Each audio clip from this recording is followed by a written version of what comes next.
يا ربي صل على المختار طه البشير واغفر لنا كل زله وامحنا في النظير يا ربي صل على المختار.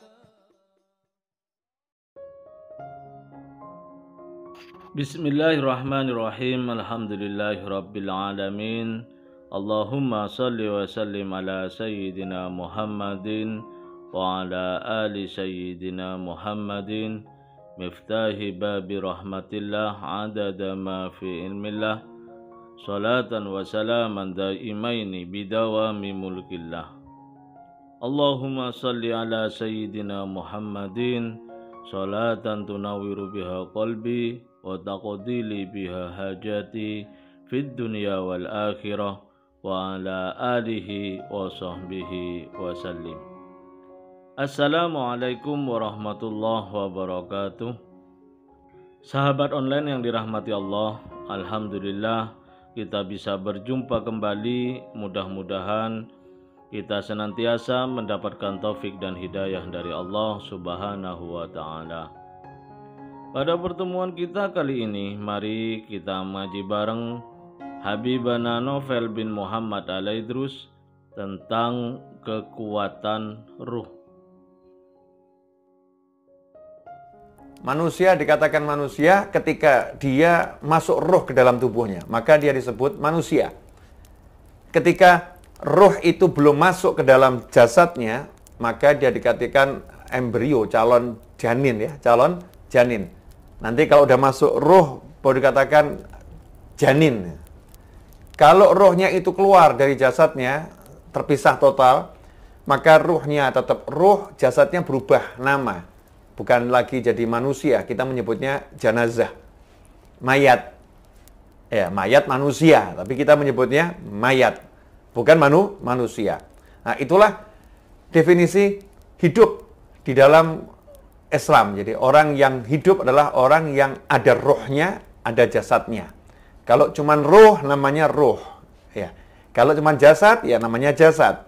Begitu ada roh dan jasad, itulah manusia. Nah, ini yang membedakan konsep hidup sehat di dalam Islam dengan konsep hidup sehat menurut para dokter.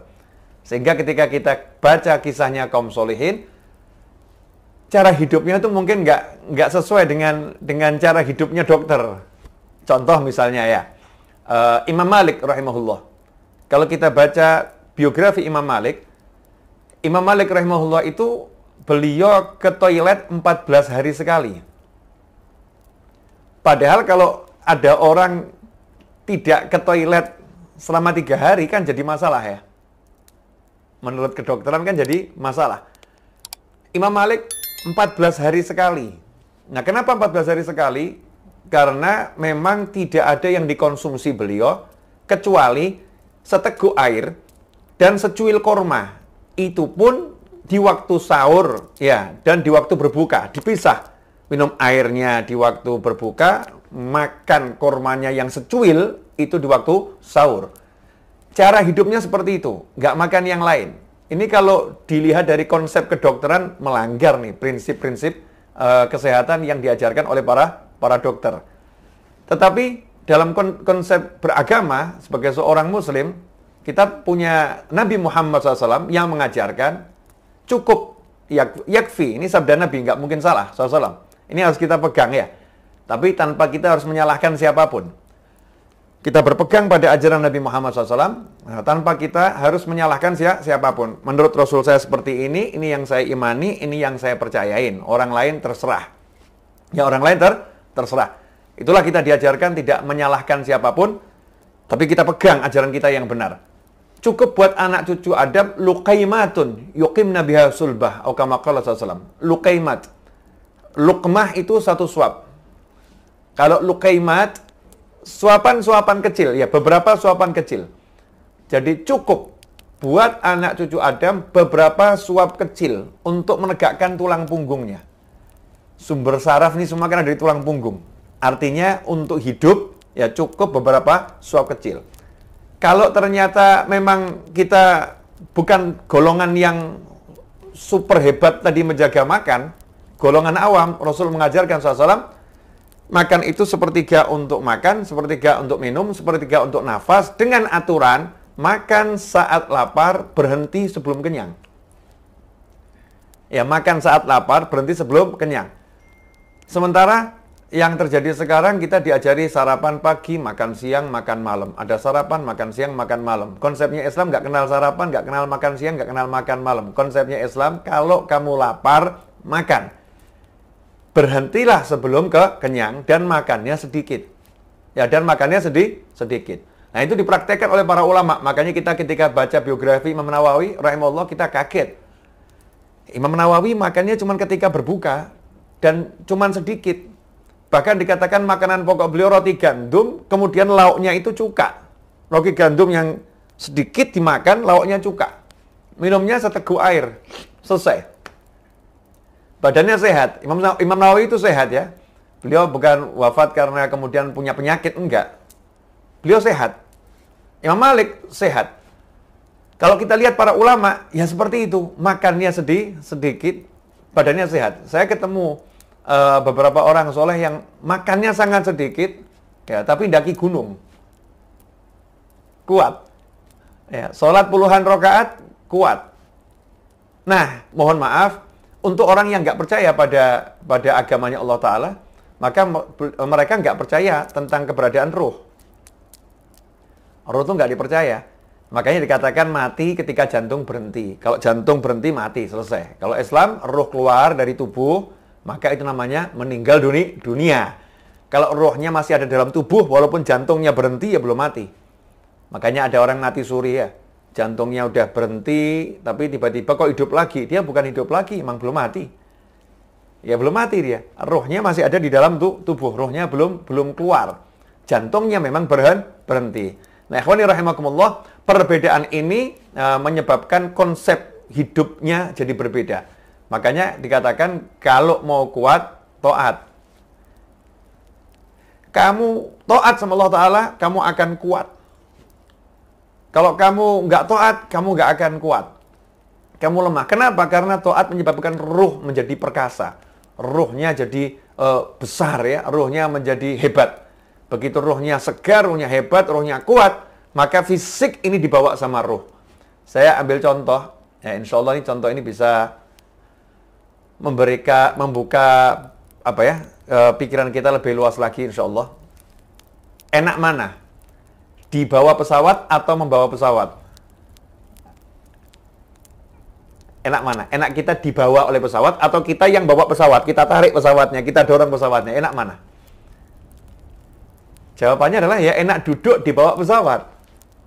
Kalau kita duduk di bawah pesawat, maka nggak terasa kita nyantai, terbang Solo Jakarta, Jakarta Solo 1 jam nyampe. Tapi kalau kita suruh bawa pesawat nih, dorong pesawat, Masya Allah, kekuatan kita seberapa, 1 jam itu dapat berapa meter itu. Kalau kita yang narik pesawat dengan kekuatan kita, seberapa kuat kita. Nah, dalam tubuh manusia, itu ada ruh yang besarnya luar biasa. Dikatakan oleh Al-Habib Abu Bakar bin Abdullah bin Talib Al-Attas rahimahullah radhiyallahu anhu ketika menulis surat kepada Sayyid Ahmad Zaini Dahlan Mufti Mekah, dan surat itu terdokumentasikan dengan baik, bisa kita lihat sampai sekarang. Di isi surat itu disebutkan ruh ini, ruh manusia biasa, mau manusianya beriman atau nggak beriman, baik atau buruk, pokoknya namanya manusia.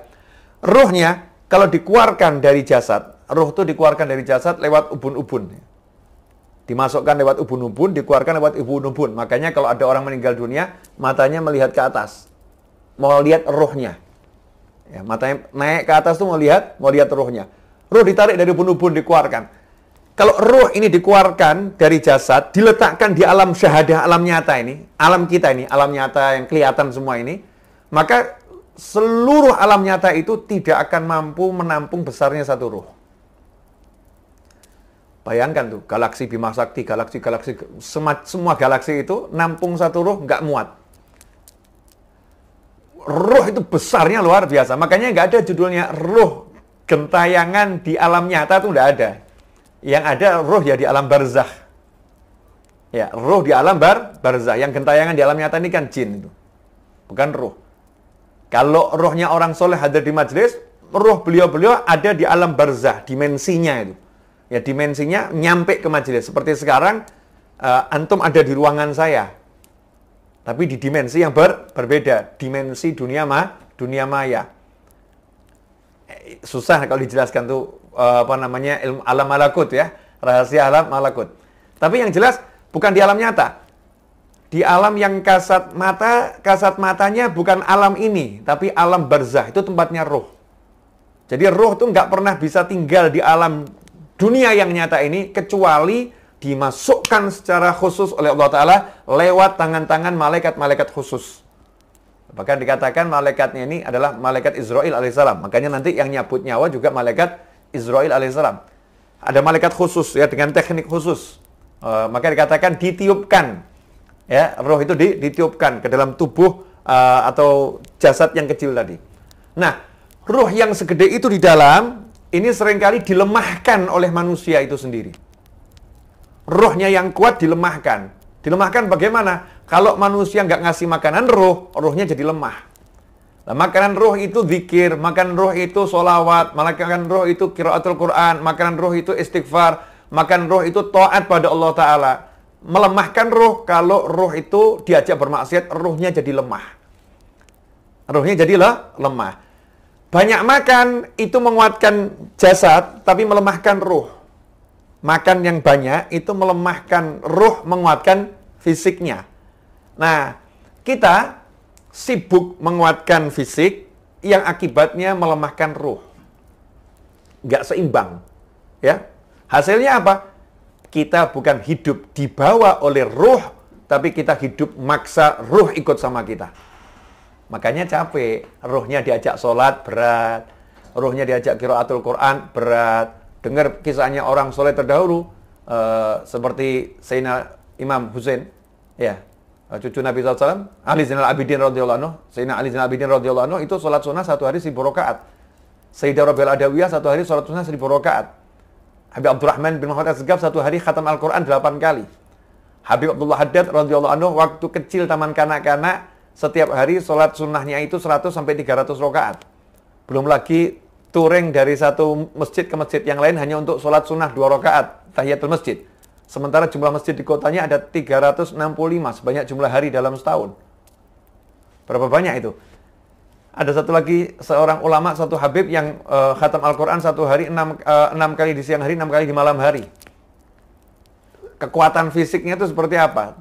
Padahal orangnya dilihat ya biasa-biasa, mungkin orangnya didorong jatuh mungkin orangnya. Tapi kok kuat luar biasa. Kenapa jadi kuat? Karena bergerak dengan ruh. Ya, bergerak dengan ruh. Bukan mengajak ruhnya bergerak, tapi ruhnya mengajak fisiknya bergerak. Bukan mendorong atau narik pesawat, tapi kita duduk pesawatnya yang bawa kita. Bayangkan kalau kita ini bergerak dibawa sama ruh. Makanya muncul orang-orang soleh bisa bergerak dari Mekah sampai ke Indonesia. Indonesia Mekah, cuman nyampe. Bismillah, nyampe. Kenapa? Karena fisiknya dibawa oleh ruhnya. Nah, ikhwani rahimakumullah, karena itu Islam mengajarkan agar kita hidup sehat dengan cara yang benar. Makan dan minumlah jangan berlebihan. Makan yang halal tapi yang baik. Ya, tapi nggak boleh berlebihan. Karena semua itu akan membuat fisiknya kuat, ruhnya juga kuat. Nah, ini yang mungkin konsep hidup sehat yang terlewatkan, yang mungkin nggak diajarkan secara serius gitu ya. Ruh ini dihilangkan. Kenapa? Karena di luar sana banyak orang yang nggak percaya sama ruh. Nah, kita jangan ikut-ikutan yang di luar sana. Tanpa kita harus menyalahkan siapapun, kita ikut ajaran Nabi Muhammad SAW. Bahwasannya kalau kita mau hidup sehat, ruh kita harus sehat, ruh kita harus kuat. Kita harus jadi orang yang fokus sama. Alhamdulillah, kita telah menyimak penjelasan dari beliau. Semoga ilmu yang telah kita peroleh ini dari Habibana Novel bin Muhammad Al-Idrus menjadi ilmu yang bermanfaat bagi kita, keluarga, dan anak cucu kita. Ketika ruh bersambung dengan jasad, muncullah nafsu keinginan. Tanah yang sebelumnya mati tidak memiliki keinginan, namun Ketika ruh ditiupkan ke dalamnya, maka ia mulai memiliki sifat lain yang sebelumnya tidak ada pada dirinya, seperti ingin memiliki teman, ingin makan, ingin minum, dan lain sebagainya. Selama ini pada umumnya orang menganggap bahwa sumber kekuatan manusia itu ada pada otak atau akal mereka. Sehingga atas perspektif itu banyak orang memposisikan otak adalah segala-galanya. Mereka beranggapan manakala otak seseorang itu cerdas, maka hidupnya akan berhasil, hidup bahagia, segala keinginannya bisa diselesaikan. Dan anggapan tersebut salah. Sebenarnya sumber kekuatan manusia itu bukan pada otak atau akal, melainkan pada apa yang disebut dengan istilah ruh. Bermula dari kekuatan ruh, ketika ruh ditiupkan ke tubuh kita, maka telinga kita dapat mendengar, mata kita dapat melihat, dan tentu akal akan dapat berpikir. Oleh sebab itu, panca indera dan semua organ tubuh hanya berposisi sebagai alat. Tidak terkecuali adalah akal. Sementara yang menjadi sentralnya adalah ruh. Berdasarkan pada pemahaman tersebut, maka yang paling utama adalah mendidik ruh kita. Manakala ruh itu terdidik dengan pemahaman agama dan kemudian menjadi sehat dan baik, maka semua organ tubuh manusia akan berfungsi dan menjadi baik pula. Zaman ini banyak dari kita telah melupakan kekuatan ruh. Banyak orang yang sudah tidak percaya pada keberadaan ruh. Akhirnya, betapa banyak di zaman ini orang-orang yang menderita, galau, susah, stres dengan kehidupan, walaupun terkadang mereka dalam keadaan bergelimang harta.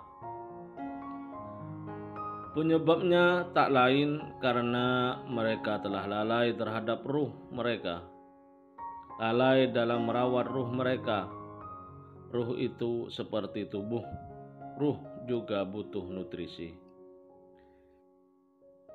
Imam Ibnu Qayyim rahimahullah ta'ala berkata, wallahi, demi Allah, ruh butuh kebutuhan yang sama seperti tubuh, tapi dalam cara yang berbeda. Sebagaimana tubuh perlu makanan dan nutrisi, ruh juga memerlukannya. Dan nutrisi untuk ruh adalah dengan ibadah.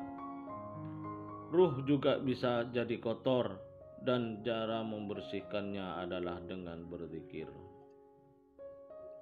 Wallahu a'lam bishawab. Semoga barokah dan manfaat. Assalamualaikum warahmatullahi wabarakatuh.